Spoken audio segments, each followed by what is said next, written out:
এক সম্প্রদায় যেমন দিল্লিতে নিরাপদে অবস্থান গ্রহণ করে সরকার বিরোধী আন্দোলন পরিচালনার আহ্বান ও দেশে ঝটিকা মিছিল পরিচালনা করছেন, অপর সম্প্রদায় দেশে সংবাদপত্র যেমন প্রথম আলো, সাংস্কৃতিক প্রতিষ্ঠান যেমন ছায়ানট ও মাজার ভিত্তিক সংগঠনের উপর হামলা ও ভাঙচুর চালাচ্ছে। ধর্মভিত্তিক জাতীয়তাবাদ ও সংস্কৃতি ভিত্তিক জাতীয়তাবাদ এই দুই পক্ষের অনুধাবন করা প্রয়োজন যে মুসলমানদের এক দেহে লীন করা সম্ভব হয়নি, তেমনি বল প্রয়োগের মাধ্যমে আদর্শ প্রতিষ্ঠা করা সম্ভব নয়। শেখ হাসিনা বল প্রয়োগের মাধ্যমে ইসলামপন্থীদের বশে আনতে সক্ষম হননি, ঠিক তেমনি প্রথম আলো জ্বালিয়ে দেয়া, মাজার ভাঙা অথবা ছায়ানট লুট করে সাংস্কৃতিক জাতীয়তাবাদীদের উপর কর্তৃত্ব প্রতিষ্ঠা করা সম্ভব হবে না। সাংস্কৃতিক জাতীয়তাবাদীদের ভুলে গেলে চলবে না যে 2013 সালে বাংলাদেশে জামাতে ইসলামী দলের নিবন্ধন অবৈধ ঘোষণা করার পরেও বাংলাদেশের পুলিশের সূত্রে জানা যায় 2008 সালে সহযোগী সদস্য যেখানে ছিল 1,03,00,000, 2023 সালে তা বেড়ে দাঁড়ায় 2,29,00,000। সুলতান গিয়াসউদ্দিন আহমেদের শাসনাধীন বাংলা সুলতানাতের হিন্দুদের তুলনায় মুসলমানগণ ব্যাপক হারে সংখ্যালঘু হলেও তারা ছিলেন এক সংহত, সমৃদ্ধ ও আলোকিত সম্প্রদায়। এই মুসলমান সমাজ আত্মস্থ হওয়ার বদলে আত্মীকরণের সাহস প্রদর্শন করেছিলেন। এই সমাজের সদস্যগণ মনে করতেন রাষ্ট্র যদি ধর্মীয় বিষয় অতিরিক্ত জড়িয়ে পড়ে এবং নিজেদের দায়িত্ব ও কর্তব্য অবহেলা করে তবে আল্লাহর দ্বারা অভিশপ্ত হবেন।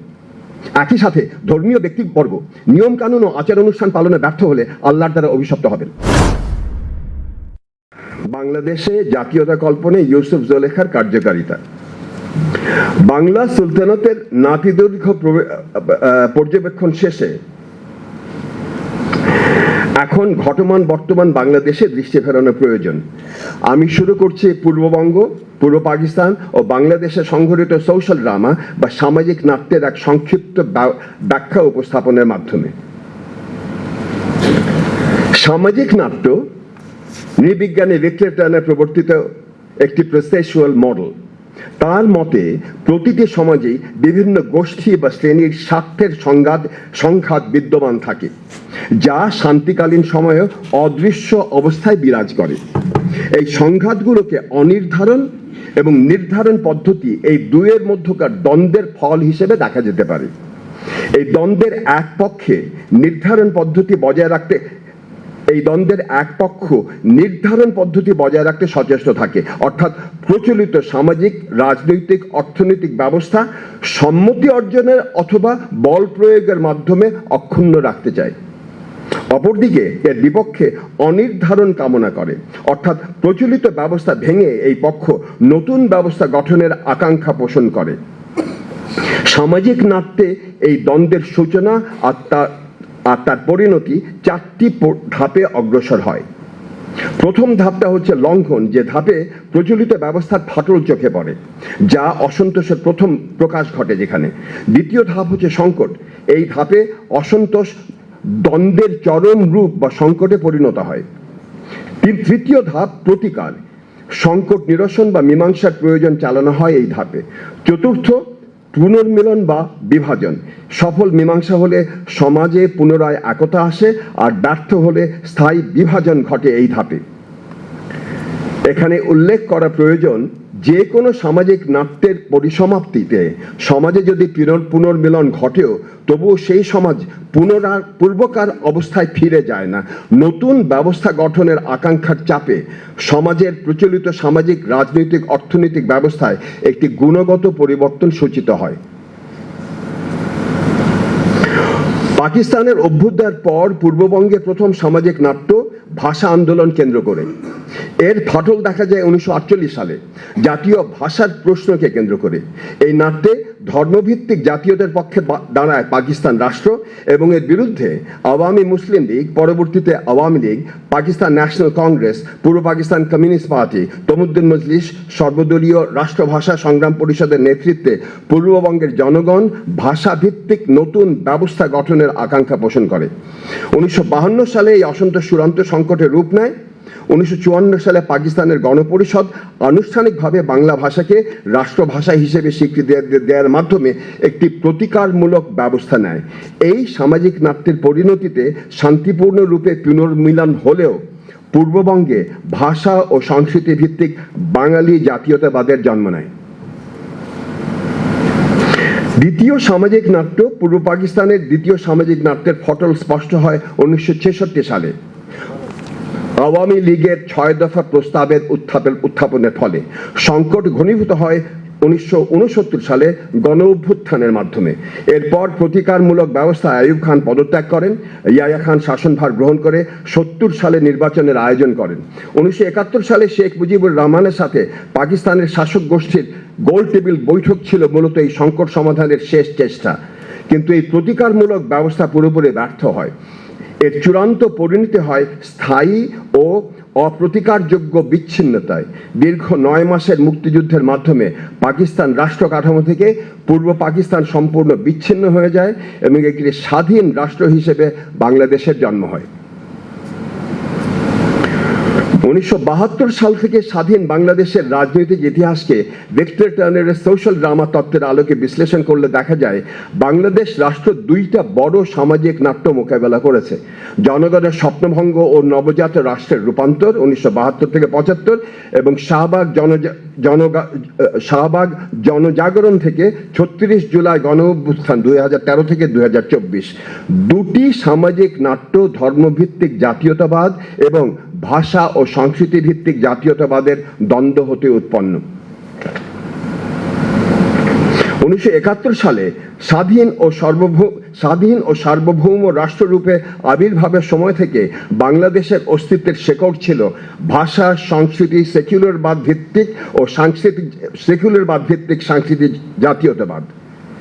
1972 সালে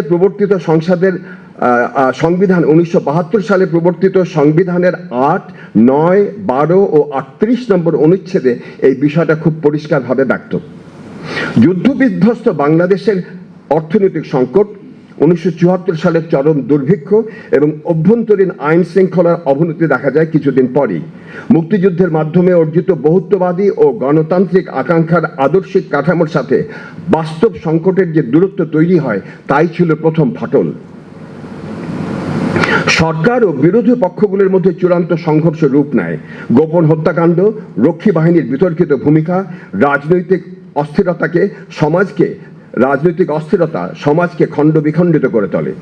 এই সংকট সামাল দিতে 1975 সালে শুরুতে সংবিধানের 4র্থ সংশোধনীর মাধ্যমে বহুদলীয় গণতন্ত্র বিলুপ্ত করে বাকশাল নামক একদলীয় শাসন ব্যবস্থা প্রবর্তন করা হয়।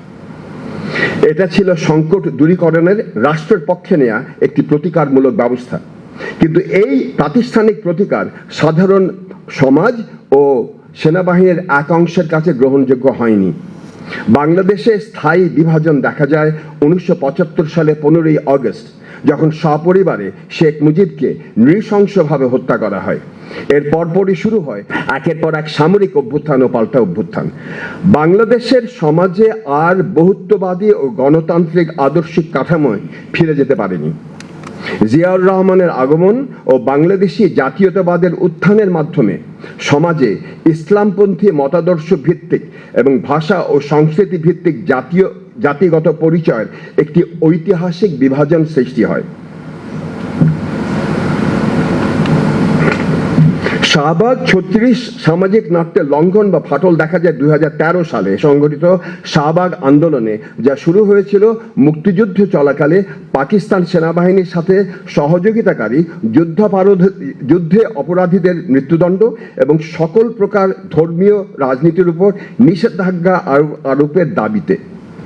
অপরদিকে ইসলাম অবমাননা ও নাস্তিকতার অভিযোগ এনে কওমি মাদ্রাসা ভিত্তিক অরাজনৈতিক সংগঠন হেফাজতে ইসলাম বাংলাদেশের নেতৃত্বে ধর্মীয় জাতীয়তাবাদীরা ঐক্যবদ্ধ হয়। হিউম্যান রাইটসের ওয়াচের প্রতিবেদনে জানা যায় যে 2013 সালে বাংলাদেশে ব্যাপক বিক্ষোভের ফলে রাস্তায় 2টা বড় ধরনের সহিংস ঘটনা ঘটে। এর বিস্তারিত বিবরণ আছে। 2014 সাল থেকে 24 সালে স্বৈরাচারী শাসক গোষ্ঠী 3টা বিতর্কিত ও একতরফা জাতীয় নির্বাচন, ভিন্ন মতাবলম্বীদের উপর দমন পীড়ন, ডিজিটাল নিরাপত্তা আইনের অপব্যবহার এবং গুম ও খুনের রাজনীতির মাধ্যমে রাষ্ট্রীয় কাঠামো ও বৃহত্তর সমাজে এক বৃহত্তর সংকট সৃষ্টি করে। 2024 সালের জুন মাসে যখন হাইকোর্ট সরকারি চাকরিতে বিতর্কিত প্রথা পুনরুদ্ধার করে, তখন এই সুপ্ত সংকটটি প্রকাশ্য আগ্নেয়গিরির মতো বিস্ফোরিত হয়। শাহবাগ ৩৬ জুলাই সামাজিক নাট্যের তৃতীয় পর্যায়ে সংকট কাটিয়ে ওঠার জন্য সরকার বিচার বিভাগীয় তদন্ত কমিটি গঠন, কোটা পদ্ধতি বিষয়ে সুপ্রিম কোর্টের আপিল বিভাগের শুনানির তারিখ ত্বরান্বিতকরণ এবং সংলাপের প্রস্তাব দিয়ে গণভবনের দরজা উন্মুক্ত ঘোষণা করে। এক পর্যায়ে সকল শ্রেণীর মানুষ রাষ্ট্রের অন্যায়ের বিরুদ্ধে এক অভূতপূর্ব সংহতি প্রদর্শন করেন, যা দমন পীড়নের ও আইনি রাষ্ট্রীয় প্রতিকার ব্যবস্থা অকার্যকর করে দেয়। ২০২৪ সালের ৫ই অগস্ট লাখ লাখ মানুষের লং মার্চের মুখে তৎকালীন প্রধানমন্ত্রী শেখ হাসিনা পদত্যাগ করে ভারতে পালিয়ে যান। শেখ হাসিনার পতন কোনো সাধারণ শাসন বদল ছিল না, এটা ছিল পূর্ববর্তী রাজনৈতিক ও সামাজিক কাঠামোর সাথে এক আমূল বিচ্ছিন্নতা। এই সামাজিক নাট্যের পরিণতিতে সাংস্কৃতিক জাতীয়তাবাদ ও ধর্মীয় জাতীয়তাবাদের মাঝে বিভাজন দেখা যায়, যা বর্তমানে অব্যাহত আছে।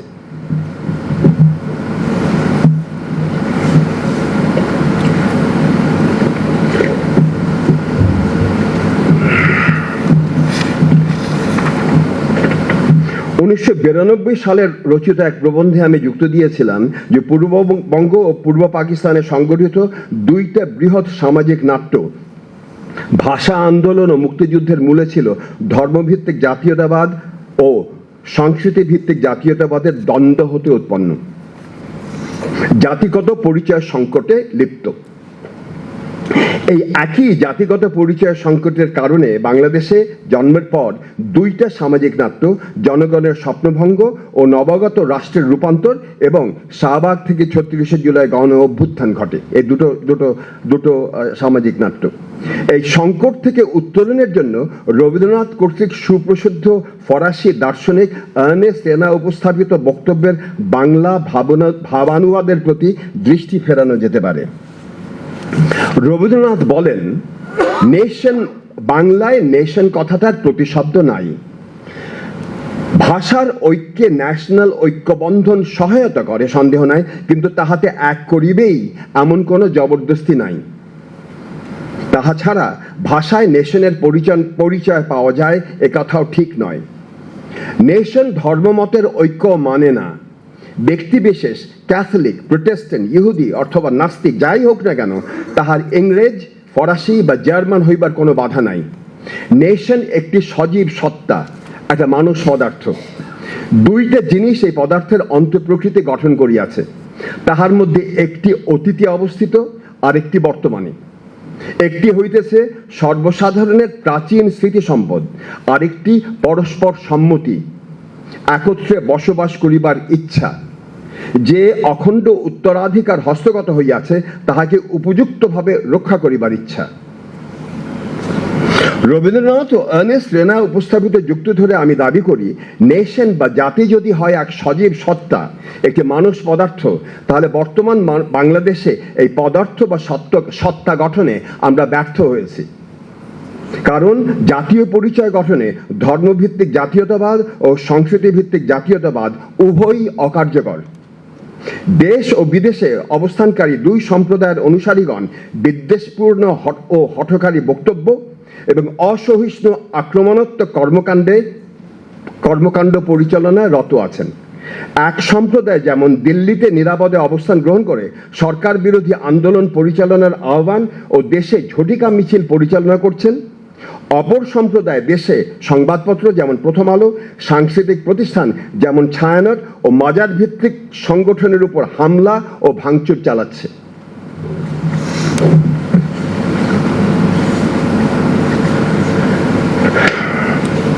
ধর্মভিত্তিক জাতীয়তাবাদ ও সংস্কৃতি ভিত্তিক জাতীয়তাবাদ এই দুই পক্ষের অনুধাবন করা প্রয়োজন যে মুসলমানদের এক দেহে লীন করা সম্ভব হয়নি, তেমনি বল প্রয়োগের মাধ্যমে আদর্শ প্রতিষ্ঠা করা সম্ভব নয়। শেখ হাসিনা বল প্রয়োগের মাধ্যমে ইসলামপন্থীদের বশে আনতে সক্ষম হননি। ঠিক তেমনি প্রথম আলো জ্বালিয়ে দেয়া, মাজার ভাঙা অথবা ছায়ানট লুট করে সাংস্কৃতিক জাতীয়তাবাদীদের উপর কর্তৃত্ব প্রতিষ্ঠা করা সম্ভব হবে না। এখানেই ইউসুফ জুলেখার গুরুত্ব।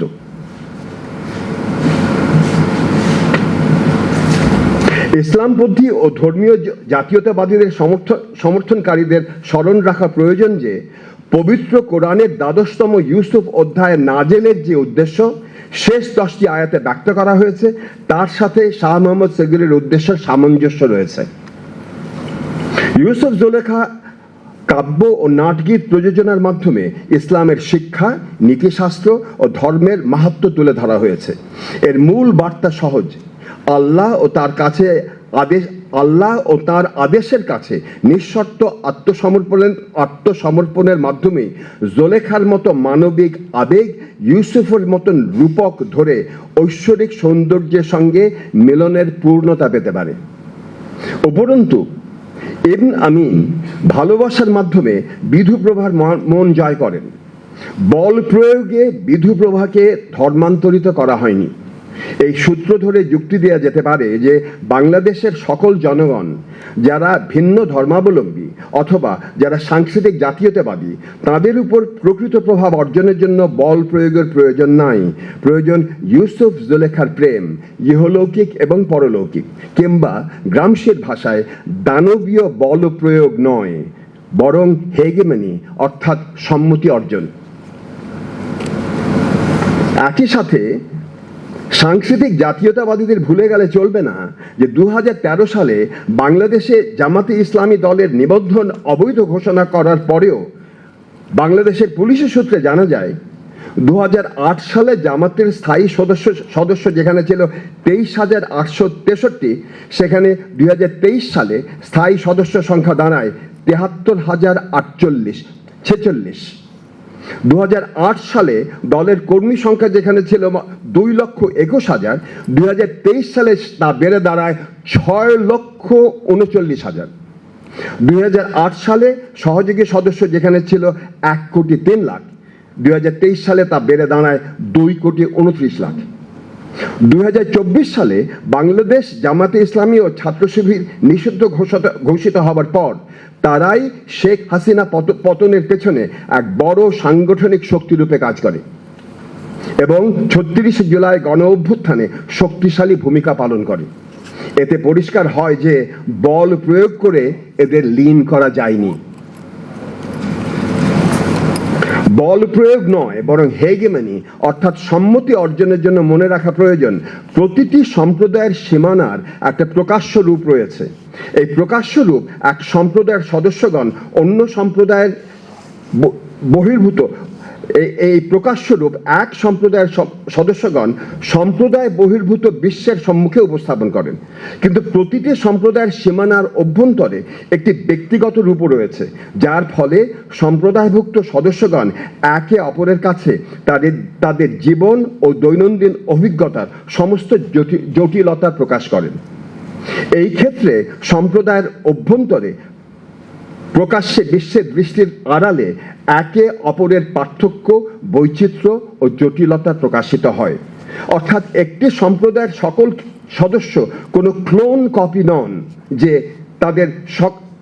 তারা তাদের সম্প্রদায়ের যে আদর্শ ধারণাগুলো আছে তার সব শতকরা ১০০% পোষণ করেন।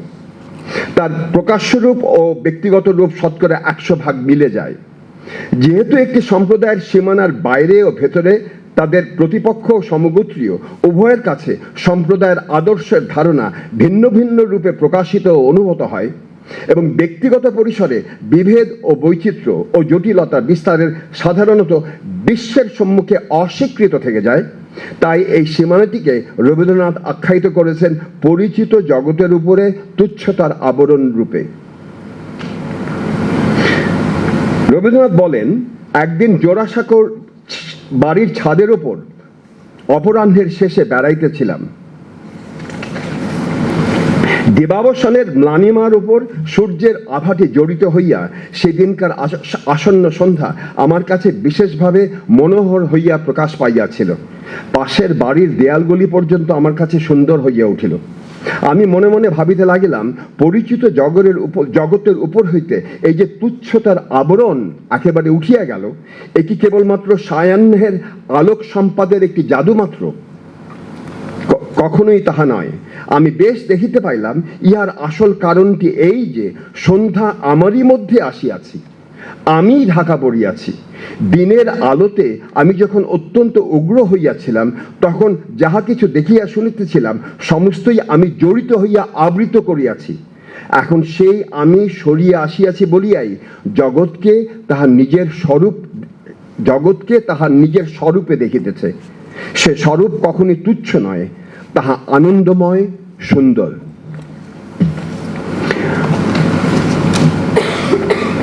মুসলমান সমাজ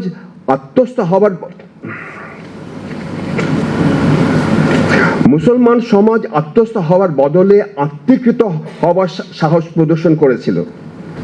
বর্তমান বাংলাদেশের আমাদের প্রয়োজন, এটা কি বলেছি না? ওকে। বর্তমান বাংলাদেশে আমাদের প্রয়োজন পরিচিত জগতের উপরে তুচ্ছতার আবরণ অপসারণ করা। এক্ষেত্রে আমি দাবি করি ইউসুফ জুলেখা কাব্য ও নাটগীত অসামান্য ভূমিকা পালন করতে পারে। বাংলাদেশে বসবাসরত জনগণ যে জাতিরূপে আবির্ভূত হবে বলে আমি স্বপ্ন দেখি, সে জাতির থাকবে একটি সজীব সত্তা, একটি মানুষ পদার্থ তার অন্তঃপ্রকৃতি গঠন করবে। এই জাতির সর্বজন পরস্পরের সম্মতির মাধ্যমে একত্রে বসবাস করিবার নিমিত্তে পূর্ণ ইচ্ছা ও অখণ্ড শক্তি ব্যক্ত করিবেন। একই সাথে তারা তাদের প্রাচীন স্মৃতি সম্পদ যে অখণ্ড উত্তরাধিকার তাদের হস্তগত হয়েছে, তাকে উপযুক্তভাবে রক্ষা করিবার পূর্ণ ইচ্ছা ও সামর্থ্য প্রকাশ করিবেন। ইসলামমুখী নাটগীত পরিবেশনা ইউসুফ জুলেখা এমন গুরুত্বপূর্ণ উত্তরাধিকার। এই উত্তরাধিকার ইউসুফ জুলেখা রচনাকালী স্মৃতি ও ইতিহাস এর ফলে আমরা জ্ঞাত যে সুলতান গিয়াসউদ্দিন আহমেদের শাসনাধীন বাংলা সুলতানাতের হিন্দুদের তুলনায় মুসলমানগণ ব্যাপক হারে সংখ্যালঘু হলেও তারা ছিলেন এক সংহত, সমৃদ্ধ ও আলোকিত সম্প্রদায়। এই মুসলমান সমাজ আত্মস্থ হওয়ার বদলে আত্মীকরণের সাহস প্রদর্শন করেছিলেন। এই সমাজের সদস্যগণ মনে করতেন রাষ্ট্র যদি ধর্মীয় বিষয় অতিরিক্ত জড়িয়ে পড়ে এবং নিজেদের দায়িত্ব ও কর্তব্য অবহেলা করে, তবে আল্লাহর দ্বারা অভিশপ্ত হবেন। একই সাথে ধর্মীয় ব্যক্তিবর্গ নিয়ম কানুন ও আচার অনুষ্ঠান পালনে ব্যর্থ হলে আল্লাহর দ্বারা অভিশপ্ত হবেন। উপরন্তু আইনের প্রতি রাষ্ট্র ছিল শ্রদ্ধাশীল। অ্যান্টনি পি কোহেনের যুক্তি ধরে দাবি করা যায় যে একটি সম্প্রদায় রূপে বাংলাদেশের জনগণ তাদের জাতীয়তা কল্পনে কেবল ভৌগোলিক সীমানা বা প্রশাসনিক কাঠামোর মধ্যে সীমিত থাকে না, বরং এটি মূলত তাদের মনস্তাত্ত্বিক প্রতীকী ভাবনার মধ্যে গড়ে ওঠে। এই প্রতীকগুলোর কোনো একক বা কঠোর অর্থ থাকে না। এক একজন ব্যক্তি এই প্রতীক এক একভাবে ব্যাখ্যা করেন, অর্থ তৈরি করেন, কিন্তু সবাই বিশ্বাস করে তারা একই প্রতীকের অংশীদার। এই বিশ্বাস তাদের মধ্যে ঐক্যের অনুভূতি তৈরি করে। ইউসুফ জুলেখা একটি জাতিগত সম্প্রদায়ের প্রতীকী গঠনে অত্যন্ত শক্তিশালী মাধ্যম হিসেবে কাজ করতে সক্ষম। জনগণের অবচেতন মনে আমরা সবাই এক, এই যৌথ চেতনা পুনরুজ্জীবিত করতে সক্ষম। ঢাকা বিশ্ববিদ্যালয়ের থিয়েটার অ্যান্ড পারফরমেন্স স্টাডিজ প্রমাণ করেছে যে কি প্রকারে শেখ ফরিদউদ্দিন আত্তারের মান্ত্রিক তোয়ায়ের অবলম্বনে পাখিদের বিধানসভা এমন এক সার্থক প্রযোজনা ছিল, যা ৩৬ জুলাই গণ অভ্যুত্থান এবং সমকালীন রাষ্ট্রের নৈরাজ্য ও সামাজিক বাস্তবতার আধ্যাত্মিক প্রতিরূপায়ণ উপস্থাপন করে প্রকৃত মুক্তির জন্য উড়াল দেবার পথ দেখিয়েছে। ইউসুফ জুলেখা আরো বিস্তৃত ভূমিকা পালন করতে পারে বাংলাদেশের জাতীয়তা কল্পনে, প্রতীকী মানচিত্র নির্মাণে। অতএব জাতি যদি হয় সজীব সত্তা, মানুষ পদার্থ যার অন্তঃপ্রকৃতি দুটি জিনিস গঠন করে, তবে প্রথমে স্পষ্ট করা প্রয়োজন আমরা বাংলাদেশের সকল মানুষ একত্রে বসবাস করিবার বিষয়ে পরস্পরের সম্মত আছি কিনা। যদি থাকি, তবে যে অখণ্ড উত্তরাধিকার হয়েছে তাকে উপযুক্তভাবে রক্ষা করতে আমরা ইচ্ছা পোষণ করি কিনা। অতীতের উত্তরাধিকারের মধ্যে ইউসুফ জুলেখা অন্যতম। ইউসুফ জুলেখার সম্পর্ক হোক আল্লাহর নৈকট্য লাভের পথ এবং ইবন আমিন বিধুপ্রভার পথ হোক ভিন্ন ধর্মাবলম্বী অথবা ভিন্ন মতাবলম্বীদের মন জয় করে সম্মতি অর্জনের পথ। ধন্যবাদ।